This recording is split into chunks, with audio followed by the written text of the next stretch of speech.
5% മാത്രം മുസ്ലിങ്ങളുള്ള ഒരു സംസ്ഥാനമായിരുന്നു ഒരു കാലത്ത് ബീഹാർ. ആ ബീഹാറിന്റെ മുഖ്യമന്ത്രിയായി ഒരിക്കൽ തെരഞ്ഞെടുക്കപ്പെട്ട നേതാവിന്റെ പേര് ഡോക്ടർ അബ്ദുൾ ഗഫൂർ എന്നായിരുന്നു. ഒരു വർഗീയ കലാപവും ഉണ്ടായിട്ടില്ല, ആർക്കും ഒരു അസ്വസ്ഥതയും ഉണ്ടായില്ല. രാജസ്ഥാൻ, ഒരിക്കൽ രാജസ്ഥാന്റെ മുഖ്യമന്ത്രിയായി തെരഞ്ഞെടുക്കപ്പെട്ട നേതാവിന്റെ പേര് ബർക്കത്തുള്ള അലി ഖാൻ എന്നായിരുന്നു. എന്തെങ്കിലും പ്രശ്നം ഉണ്ടായോ നാട്ടില്? ഒന്നും ഉണ്ടായിട്ടില്ല.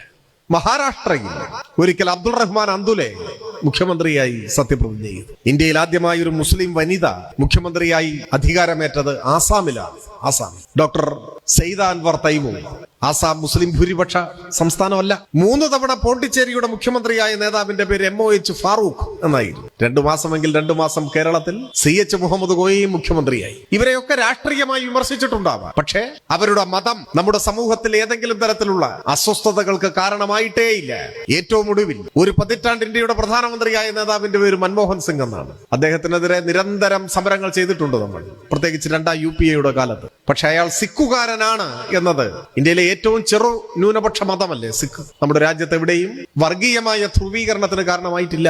മതം ഒരു വിമർശന കാരണമോ കലാപ കാരണമോ ആയി രൂപപ്പെട്ടിരുന്നില്ല. അങ്ങനെയുള്ള ഒരു ഇന്ത്യയെയാണ് ഇന്ന് വിദ്വേഷത്തിന്റെ ഒരു രാഷ്ട്രമാക്കി മാറ്റാൻ, ഒരു മതരാഷ്ട്രം നിർമ്മിക്കാൻ തങ്ങളുടെ താല്പര്യമനുസരിച്ചുള്ള കഥകൾ രചിച്ച് മുൻപോട്ട് വരാൻ സംഘപരിവാരം ശ്രമിക്കുന്നത്.